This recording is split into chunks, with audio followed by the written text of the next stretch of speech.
Welcome. I'd like to welcome everybody to the Clarence Miles and Community Show.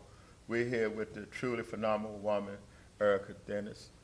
We're here to express about domestic violence, talk about things that's happening in the community, give you an update about Clarence Miles and the community and the resources that we bring to our community. I am a nonprofit organization called United Our Youth here at the historical Langston dwellings underneath the DC Housing Authority property.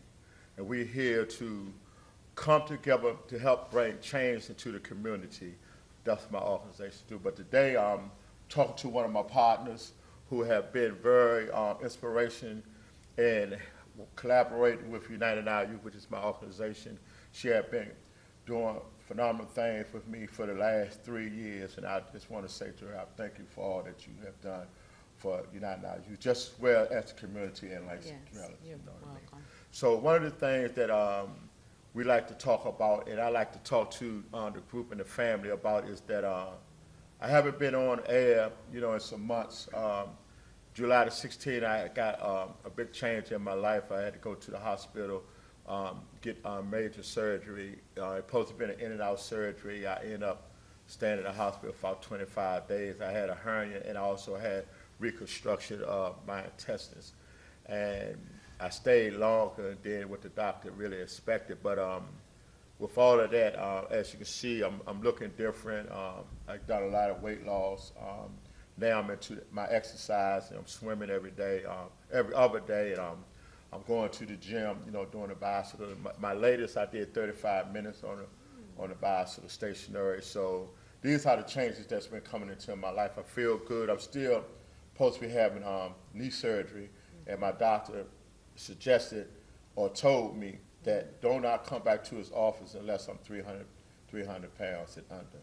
And through me being in the hospital, it's been a blessing because I lost about 40 pounds in the midst of this transition. Amen. And I say God's good because when he told me that, when the doctor told me that I needed to lose that much weight, I was weighing during that time was almost 380 pounds or 370 pounds. And I did not expect how would I lose all this weight, how would I make these transitions, and as through the Lord, through the power, you know what I Yes. mean, through the Holy Spirit, it allowed us to go through a transition that I wasn't even looking for. And I Amen. thank God for the transition. Amen. And I'm here, I'm talking to Erica because Erica had came to United Our Youth almost like about 4 years ago, and she was doing a couple of groups here in the community. She was a little shy, you know what I mean, but the point was that, my marketing thing, if we get one person, we could make a difference, you know what I mean? And she did do that one thing. But I think during that transition, I think she kind of like, with that transition, she kind of got scared of her own transition. You know what I mean? She was doing the work. She was doing great, people coming in. But I think sometimes when we self-evaluate ourselves, we really don't put that much good interest on ourselves because we look for other people to validate the things that we do. And I understand I was there too. I was like that, you know what I mean? But at the same token, I always encouraged her and motivated her. And guess what happened? She came back in the last couple of years and she's doing a fantastic job. Not only does she with domestic violence, but she also deals with the people with the mental health people, with people with the dementias and things of that nature. She also is a caretaker, right? Yes. Yeah, Yes. caretaker, and I like that. But what I want to ask you is a little bit something about yourself. Who is Erica Dennis, and what makes you stand out in the forefront of the phenomenal women, truly Okay. phenomenal women? But first and foremost, I'm a woman of God. Um, as you said before, I'm a caretaker, something I enjoy doing. And I thought at one time that God was calling me to get my own business and as being a caretaker. But something overcame me these years where not only my passion, but my purpose became identifiable as I reached back to learn the little girl in me, the little Erica in me. And once I was able to confront her, it just drew me closer to wanting to service and help women who had gone through some similarity of the things I've done or something, whatever their trauma is. Mm-hmm. And so that's when I started doing my community work. Mm-hmm. Immediately during the pandemic, I just reached out there, not getting worried, because after trauma, sometimes things can be frightening for you. But God called me right there, jump into it. This is your time. And so I started doing community work and helping other women push past their trauma. Mm-hmm. And it drew me closer into knowing the exact calling on my life. Mm-hmm. So most of the time when we have like a calling on our life, like you just said, or calling on our life, it had to be something that made us transition. When I started working with kids, I started with another organization, and I was working with them. It was my first job almost like good about 25, 26 years ago, and I started working with youth. Troubled youth, just like me, just like I was when I was young. But the only difference was I just felt like because was a troubled youth, I feel like I could really work with troubled youth, and I could really understand how the transition they was going through. But this particular young girl, when I first started working, she cursed me out, said some things. I was a grown man. I feel like very being disrespected. And so I've said, instead of me getting back at her because I was on the job, I said, I'd rather leave that alone. Matter of fact, I'm not even working with no more kids no more. But I've been working with kids now almost 30 years, all because I'm saying I didn't want to work with kids anymore. So when you say your transition, what was your transition to make you or motivated you to want to deal with domestic violence? What was it that you want to deal with the trauma, and what is it that leads you into where you at today? Okay, so I'll go back a little bit, if it's okay. Yes, you go Okay. back. You Okay, go back. so, well, my first sexual abuse started at the age of 5. I had a very close friend of the family who would take my hand and, places it shouldn't have been at 5 years old. And so I wasn't even aware of that until later on because that had been blocked from me. The most significant one was sexual abuse at the age of 11. After I had finished elementary school, a very close family member, I endured being sexually abused by him for 4 years. And so with that, I was messed up. I was tore up from the floor. My trauma experience was basically, I was in bed, sleeping in beds with men who I didn't even know. I didn't care about myself. I had no self-worth. Everything about me was wrong and not to my liking. And, I raised my children in the midst of that trauma. And so although my girls and my sons are fabulous right now, and they've made it through, but I can remember the times when I raised them in all that mess, in that messed up mind. It has taken me years, even through intense cycle therapy. I had 3 attempts of suicide, and just living very erratic, covering things up when I'm not, I never had to be treated for alcoholism, but I can remember those times when I was out there trying to be in strip clubs, trying to come up with ends meet just to put some change in my pocket, to keep something on the table. And my children, sometimes they probably wouldn't even know about this, but just in those moments, I would find myself drinking. And myself and drinking never worked. So Right. I would find myself either passed out Right. in the bed and not even know who was laying beside me. And so, and smoking some marijuana, just trying to think that was the way to heal my wound, Right. not knowing that, that was only suppressing it, but it would still be there and it would show up in erratic ways. And so I lived this life for a very long time. It wasn't until my daughter, who is, at the time, she was in middle school. I would let her go outside with a very good friend who I knew the family of, and she would go out and play with her daughter. And they had lived in this new neighborhood that we had just moved in. And they would go to this one school. The school used to be, it lasted for 1 year in Laurel, Maryland, and they shut the school down. And then a pastor, Bishop Gresham, he took and bought the school, if I'm pronouncing his name right, but he brought to school, and the kids, he allowed the children after school, he kept the gym open for the children to be able to come and play. And so my daughter would go there all the time, and she would come home and say, Mommy, when you gonna come up to the recreation center? I'm having so much fun.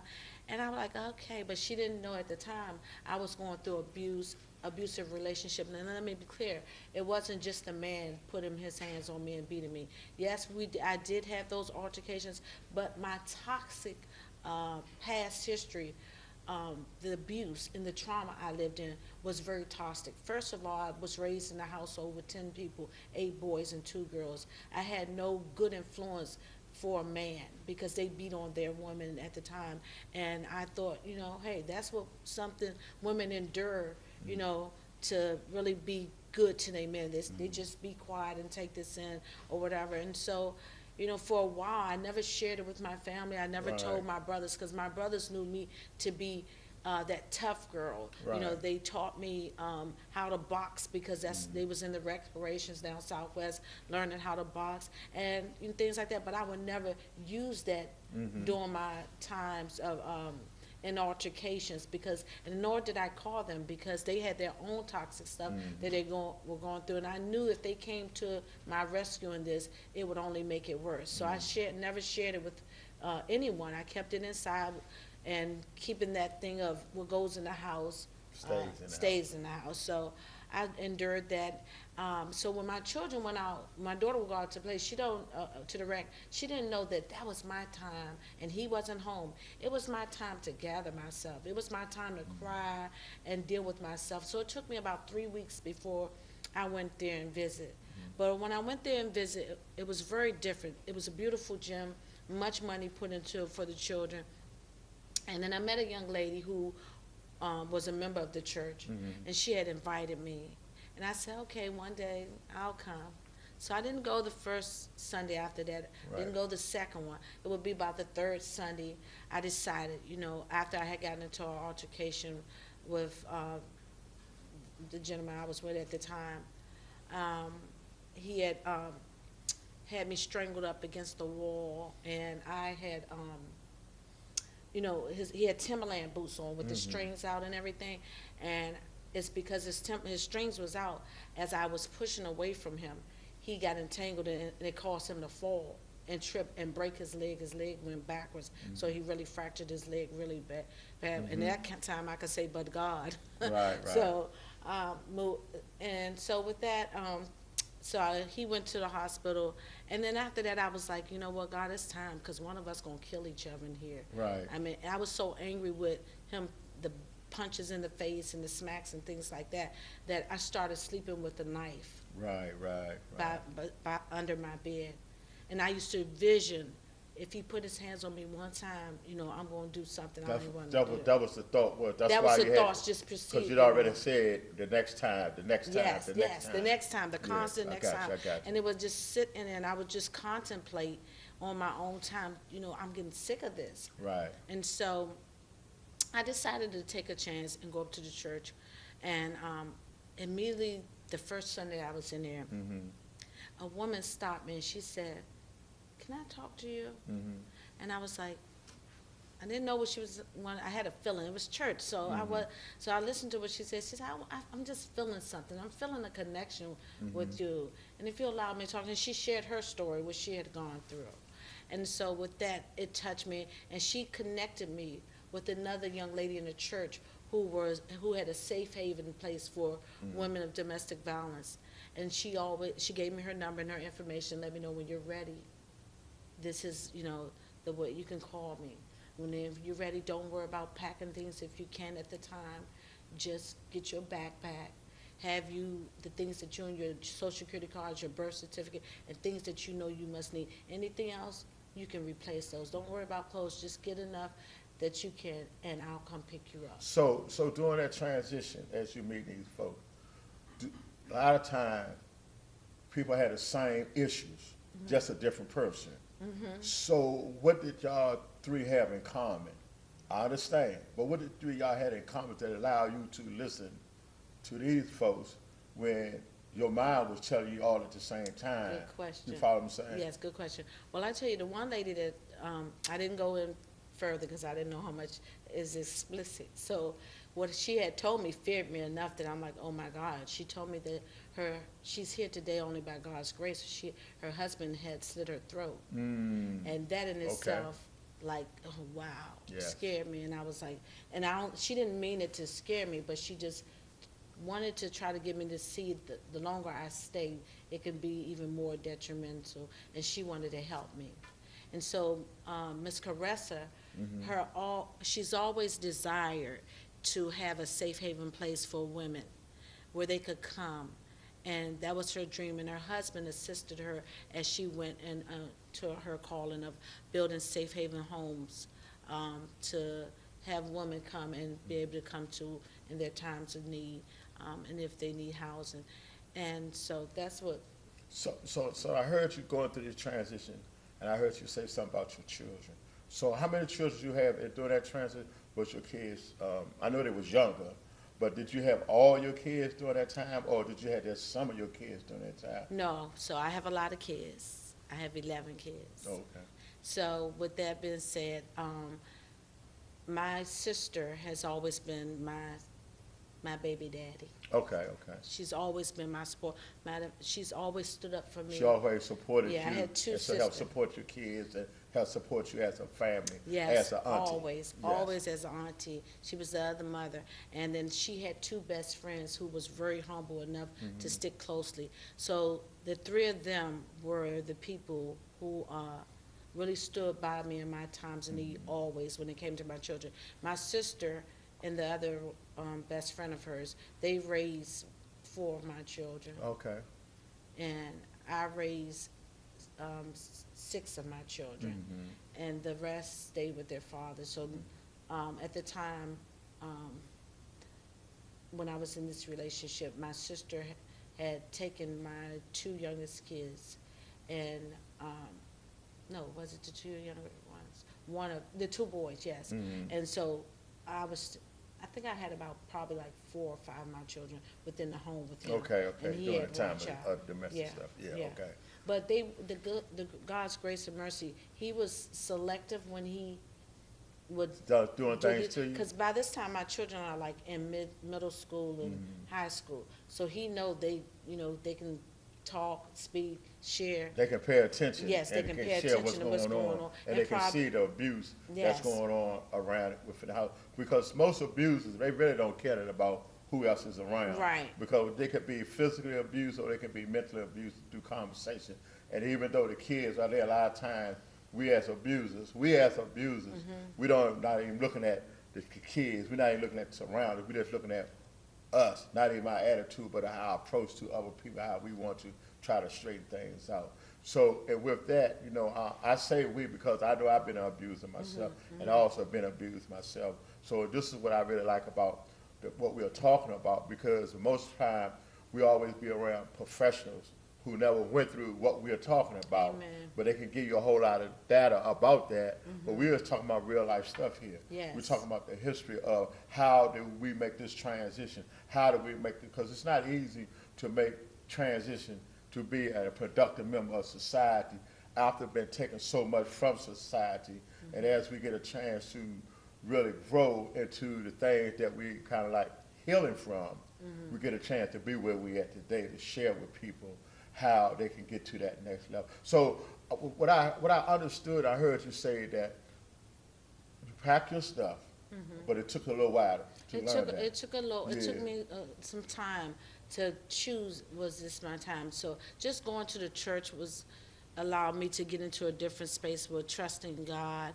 And so I would come home and play gospel music and things like that. And it was this one last time, as he went to go punch me in my face, I picked up an ashtray that was nearby and I threw it at him, and it fractured his nose. Right. And then that was the moment, that was like on a weekend, that Monday when he went to work. I started early. I kind of knew his schedule. I knew when he would come home and what time I had. And I knew sometimes he came at lunchtime, so I didn't want to challenge that. So Right. immediately I packed up what I could, and I most of the things I got rid of, it didn't even matter, but I packed up what I could. And I just called the lady I'm talking about, Miss Caressa, and I prepared to, Cool. Because most time we're being abused, even though I'll use Mr. Caressa. Mr. Caressa gave the information, you have the information, but we continue on going back. Oh, You yeah. know, have you ever been in that Oh, situation yes, yes. where you just, even though you had that good information, Yes, there was and a you lot of still times. go back to that same situation? absolutely. I can tell you I did about 5 or 6 times. Okay. And domestic violence does share that a woman will leave 7 times before she truly leave her abuser. She will be back and forth, and we'll find reasons. And I've done that oftentimes only because. Now I won't say only because. My excuse was because I had no place for my children to go. He really was a big help for us taking me and my children in, not being the father of my children. So I made many excuses before I would really make that one step to turn away. Oftentimes, and this is a story that the young lady who I told you about, her throat being slit, she was back and forth, and it was that Right. one moment that her husband slit her throat that could have cost her a life. Right. So that took me about 5 or 6 times back and forth, packing my things, giving back into him, and settling for that. Yeah, because, and I said I asked that question because sometimes somebody might just be coming past, turning on the TV, don't know what's going on.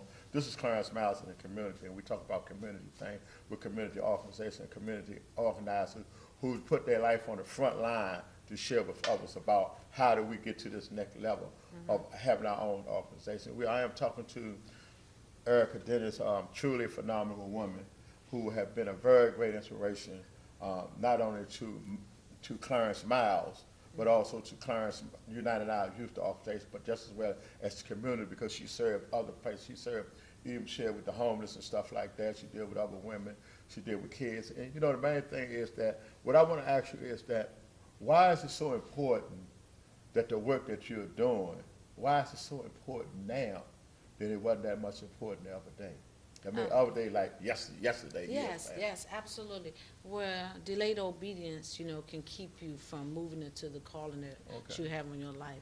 And everything else was important to me, and the growth, it's the growth for me. Okay. And as I've been able to walk my walk with God and become a woman of God, it has blessed me not to have a selfish mindset, to really dig more deeper into dealing with my trauma itself, because it has taken me years. Even when after intense psychotherapy, when I thought I had it all, when I thought I was on top and you couldn't tell me nothing, because I was past my trauma. I Right. was taking no mess from men. I didn't want to be. So I had all that to say, but yet there were some things really deep inside that I was still dealing with. I was still dealing with how I spoke to people, the anger I felt towards men, and just caring about myself and loving on myself. I still just didn't have, I had more work to go into. And so with that, it wasn't until I was able to really go deeper into the little girl in me, the little Erica with the nice thick ponytails, and tell her, Erica, I love you. You're beautiful. And really dig into, talking with her, talking it through with her. Because as that, it released something in me. It brought some type of healing. As I was able to heal her, then I was able to go to different levels and to moving past, even to the moment of being able to speak. Right, Now, right. share my story. Right. The more I started sharing it and being open about it, it became a blessing to me. And it gave me more grace to be able to continue speaking and showing up wholesome, showing up wholesome, showing up in places. I said, and I used to tell myself, I don't want to keep, this is something that's thrown under the carpet. And if Right. I may get a little deep with this, I often say that I feel like the churches have failed us with certain things, and I don't want to get biblical on this, but at the same time, it's thrown under the carpet. These Right. intense things are thrown under the carpet Right. and overlooked. And I wanted to, for myself, it was important for me to challenge those areas, and talk out on it. Share my Right. story. Know that my story is attached to somebody else. Right. Know that somebody else's life could be saved just by the words I can share. Right. And speak on that. And so with that, you know, it allowed me to just, start opening up, sharing my story, being bold. I have a Facebook Live that Right. I come on and I connect with other people. Right. Right now, I'm also been connected not just domestic violence, but I also reach out to recovery houses. Come on. I interview with some. I'm not interview, but I speak to some of the women Mm-hmm. there because what we don't know is after the intense psychotherapy, after all the homework that's done, we often don't have a navigation system. Come on, man. Yes, to be able to get our steps and our foot implanted into Right. growth. Right. It starts somewhere. The intense psychotherapy is the mental development, healing you there. But there's more work to be done. So when women come from all this, they often don't know. You've lost all this. And you got to think about women who have suffered in silence. Right. Right. Women who have told themselves they were ugly, they weren't beautiful. Right. The young lady I'm dealing with now, I enjoyed speaking with her because in all that she's been through, she still have grace, and she's ready to move into levels because of my help and sharing my story. Now it sets her on fire. I'm ready. I want to share my story. But it's homework to be done. Women have to be able to know that be able to be connected with self-care, know exactly what it is to be able to pour into yourself, know exactly what it is to love on yourself. And these are women that come from a totally different mindset. They're imprisonment. They've been convicted of imprisonment, and for me, I was convicted of an imprisonment for 38 years, and it took a lot of homework. We have to navigate through all the cells.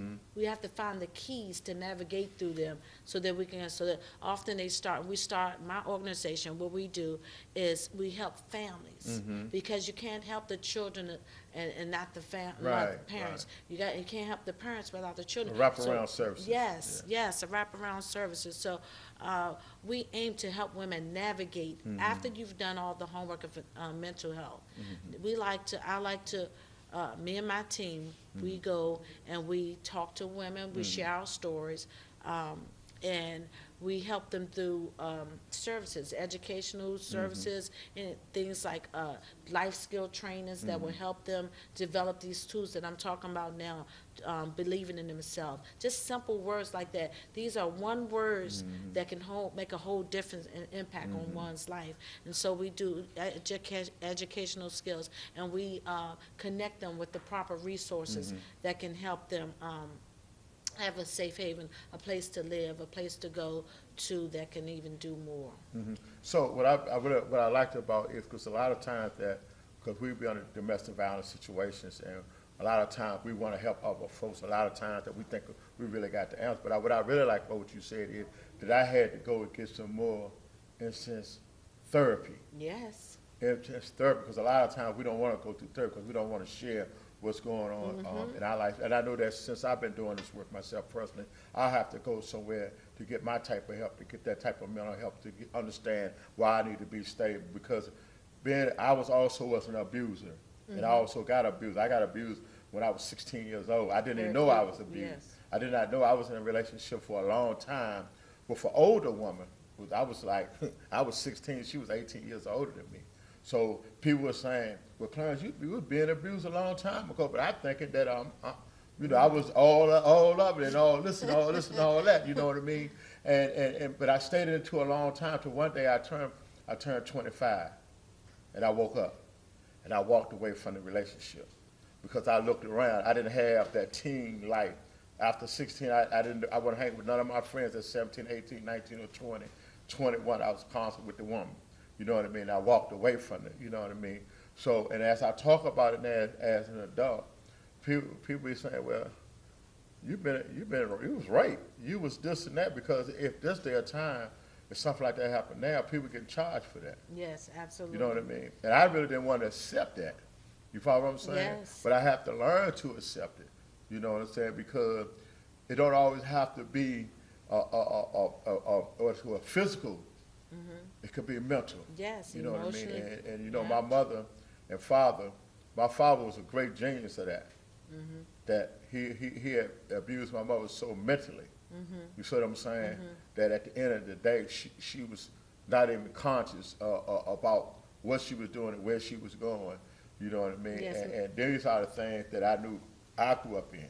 Yes. You know, so this is why I'm more open when I abuse in relationships, and the woman comes out and do whatever they do. I can kind of sympathize because I abused the situation. I just want to cause it, but I don't want to accept that situation. So, and what I heard you say is that yes, you was. You learned to accept it. You learned to get away. But most of all, now you're reaching back to help the same type of women that was going through what you're going through, and hope that there's a woman that's out there don't have to go through what y'all went through. But the point is, that there is, like you say, there's a place, safe house, relationships where they can build with other women. And what I found out is that a lot of times, women don't know how to walk away. Absolutely. They don't think they have Well, a place to take their kids. and a lot of times women make the excuses that they think is best for them. Oftentimes, you have terminologies being taken and used in the wrong text. Women that are from a spiritual or religion, for religion reason, they may take the word submissive, and they may misuse it, thinking that not really reading the context of what that scripture means, but they hold on to that word submissive. I know many women that do this, and they will stay there. And they will stay there because maybe their mother did the same thing, you know, and so then it makes it harder. And then children, you have children in place. Women fear after men have told them, I will kill you if you leave me. You have men that's speaking that they would take their children. They implant fear over time. And you talk about something even worse, is that narcissistic man. So women are fearing for their life. And often now we have men also that's dealing with these type of traumas behind closed doors. And so, because I remind you that hurt people hurt people. So even myself, like I was telling you, for myself, I would take on the very abuse that came from some childhood experiences, just having brothers. I was standing up argumentatively, you know, with men.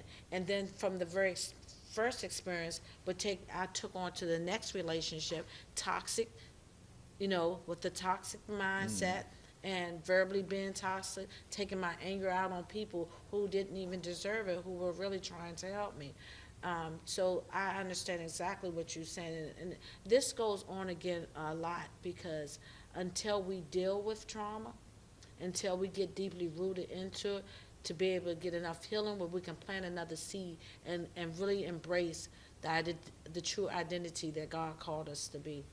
You know, I was sitting here thinking, just what I was sitting here thinking, you know, the name of my program is United Out Youth. But my motto is, the child you save may be your own. Why would I say that? Why would I say that? The child you save may be your own. That's on my shirt, that's on my card, that's on my letterhead, that's what it is. Because I'm not able to save my own kid. I'm not able to save my own son. I got one son at this present time. He is 45 years old. But I'm not even able to save my own son. I'm not even able to save my own grandson. If I was just the last couple of weeks, I was trying to help my grandson. I done helped so many other kids here in the nation's capital, around here. I done helped so many kids, male and female. So many kids that's grown up almost like the same age or a couple years younger than my son. But the point, I'm not able to help my own family. And most of the time, and I was thinking about this young lady who does domestic violence. Her daughter got killed from her daughter boyfriend killed her. And she was talking about domestic violence. Just as she was talking about domestic violence, our own family members have been being abused at the same time while we are doing this work. Yes. Follow what I'm saying? While we're doing this work, some of our family members are being abused right now as we doing this work. Yes. How do we reach a family member when a lot of times the family member don't even want to come to you to say this one, and you can see it or you can hear about it? How do you approach a situation like that? I would think sharing your story, constantly pressure into sharing your story, getting out there, really sharing your story, and you yourself showing up that person, how you show up. I know for me and my family, that's one thing I truly believe in, and I receive it. The change in me. People see how you show up, and sometimes it will take you, even if you know a certain situation, it's your communication, how you talk to that person. You know, it don't take many words. Oftentimes, we that are healed and people like you say that haven't even been through, but they're teachers, they come across with too much information that becomes overbearing for someone that's in my situation. So for me, you know, when I look back on the young lady that helped me, just the very information of when you're ready, I'm here for you. When you're ready.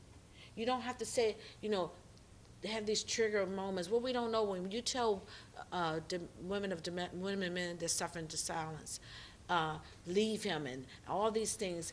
It doesn't do what you think it's going to do.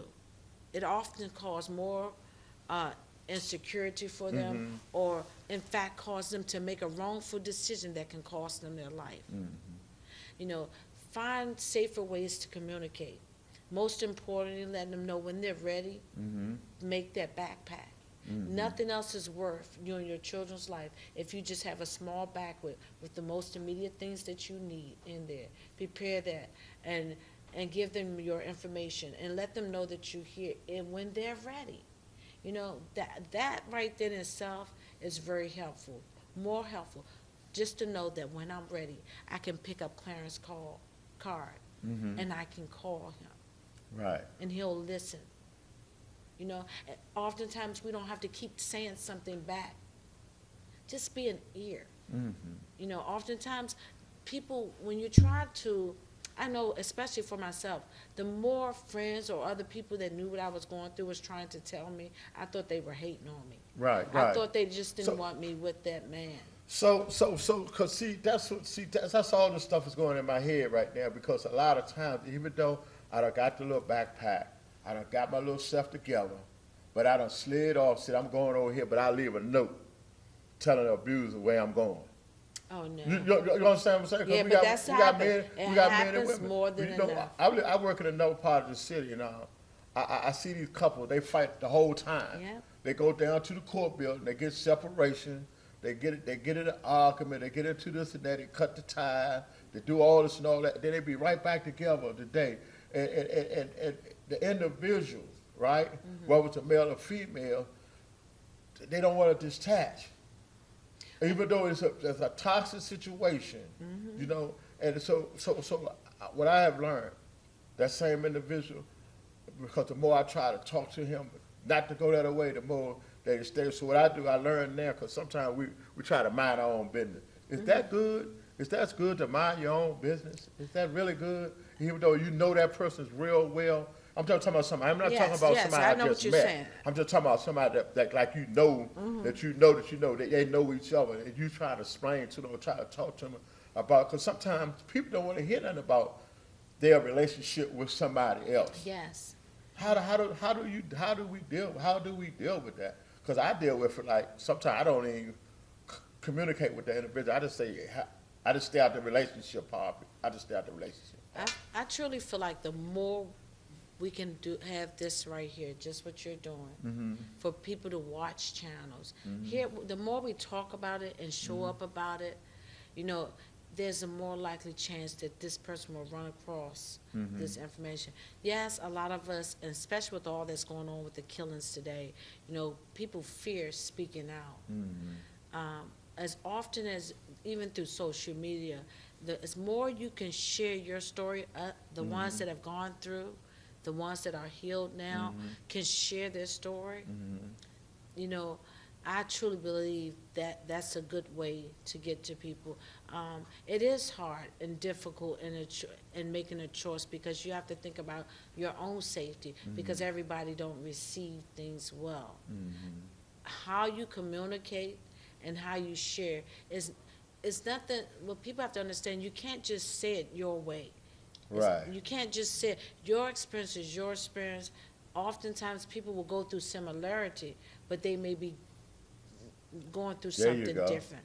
So we have to be have healthy communication skills. That's why I say it's important for us to understand that we don't just say, leave your abuser, he's no good, all those kind. That's not the way.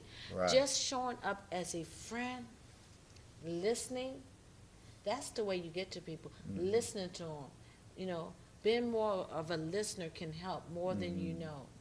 Because sometimes they don't want to hear all that, what we should do. But when you're listening, there'll come that time.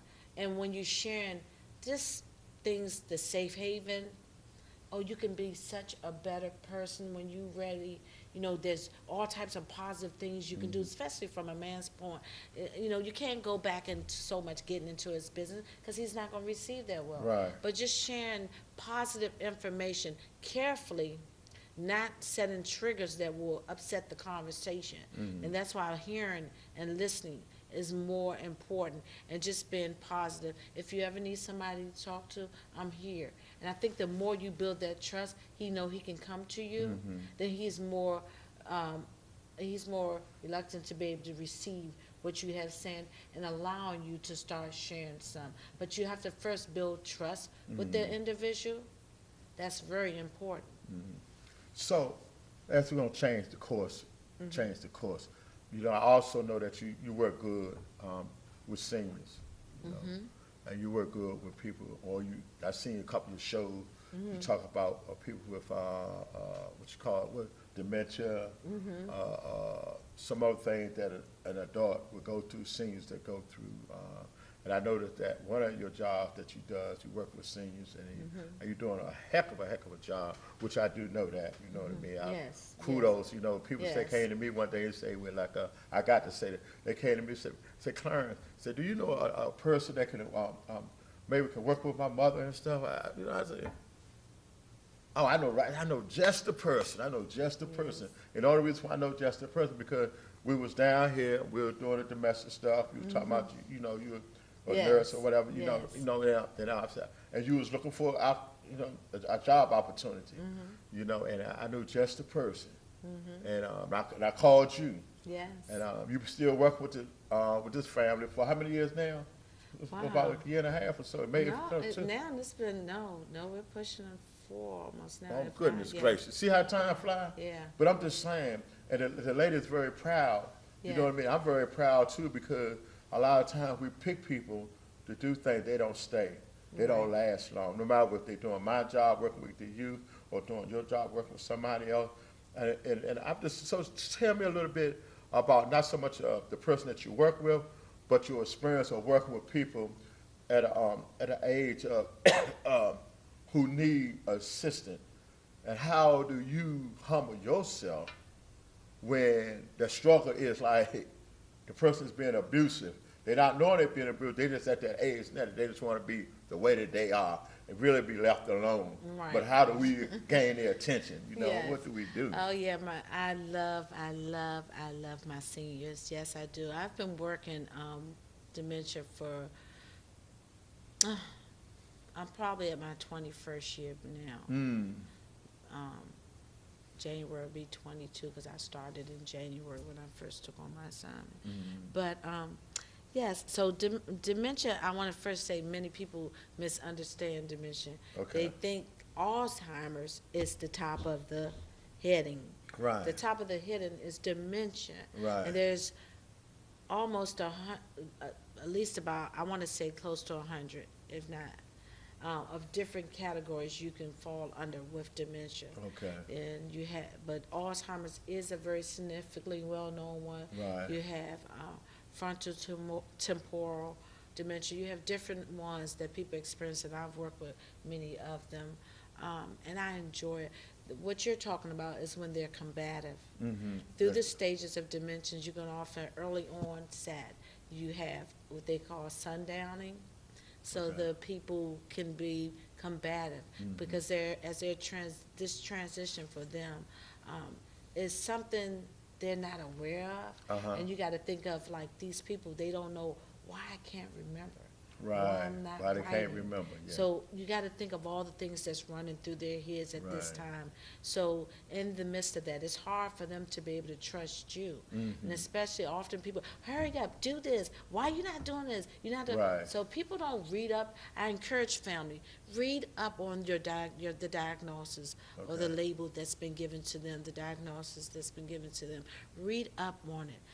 Families often have a hard time with this, and these are people who truly love their parents, who truly love their family member, but they just can't understand what they're going through. So it's important to be able to read up on it. I've been doing this for some time. I enjoy it. Mm-hmm. I Yeah. enjoy it. I enjoy really getting into the root of it, reading on it. The family I have now, not to go into too much about them, it's been so easy to work with them because they've been diligent and they've been the overseer has been able to really read up on this. We Right. both. So it's just very important to read up on this information and understand that they don't mean no harm with the Right. abuse, but it's just certain things you have to know. You have to know how to talk to them. They don't receive loud voices and Okay. you have to understand. Cool. So keep You your know, calm and I say that my mother had dementia. You know what I mean? My yes. mother, I don't know. Well, it's called a street called Brown Street up in Northwest, off 16th Street. And my mother lived in Maryland. And I used to take her to come pick up and take her to work up on Brown Street. Okay. Then I used to have to go back and pick her up. And one day I went to pick her up. Well, several times I went to pick her up. My mother wasn't there. They caught my mother one day walking from work. She walked all the way home one day to Maryland. We don't know how she did it, but she did it. Then one day, a young lady called me on the phone and said, I see your mother walking down by the Chateau. That's the place where everybody goes down. She was down by the Chateau. The young lady lived in that neighborhood, and she knew my mother. She was able to call me. And them the times I was looking for my mother. So my mother also, we used to have to lock the door for she won't get out because she would go out, just wander around, because of the mental abuse that she received, because she always loved my father, even through her dementia. When she see his face, she would smile. You know what I mean? She would Yes. smile no matter what it was. She would smile. You know what I mean? Yes. But because the love that she had for him, that I could not explain it. You know what I mean? Yes. But I understand that dementia. We have to learn how to deal with our family at that age. Yes. It is hard for us to deal with that situation. My sister could deal with it better than I could. You could deal with it better than I could. So my thing is, how is it like a person like myself, right? How do you help us navigate through situations that might come up later on in our life? In other words, in their parents' life, how do they deal with it from the very beginning? Or how do you recognize that situation? Oh, okay. So with that, there's a lot of signs and warnings to this. If anyone may be experiencing this, you can reach out to the Alzheimer's Association. They're really good with giving information on this.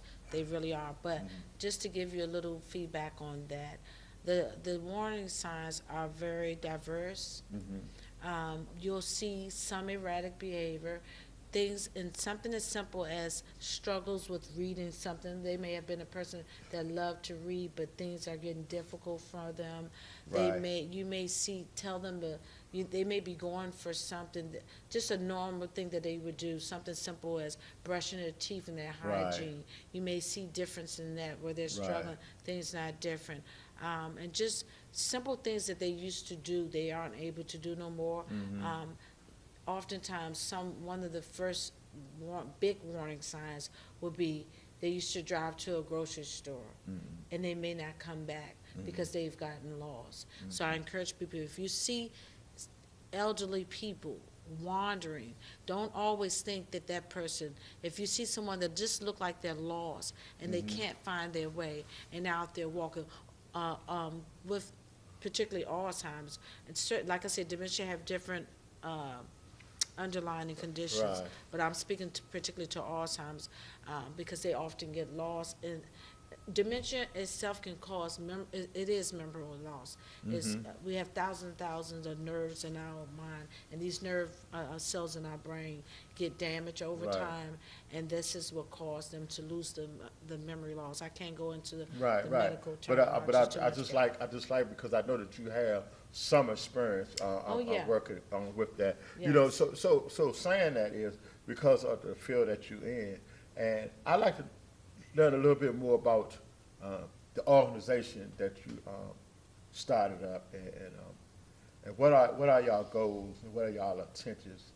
And how far do you believe you're gonna go into this program? Oh, we're in it. I can answer the last one first. Go right now. You know, we are in it full-hearted. This is something that I know it's a baby now, but uh, it will take the stages of life that it's supposed to. We are already doing the work right now, you know. What are going some of the out- work that y'all doing? So like I said, I go to some of the recovery houses, just connecting right now, trying to connect with other organizations that's doing it, have been doing it for years, watching them, because this requires you to really know about trauma. So what I've done, we've connected with a educational system for trauma.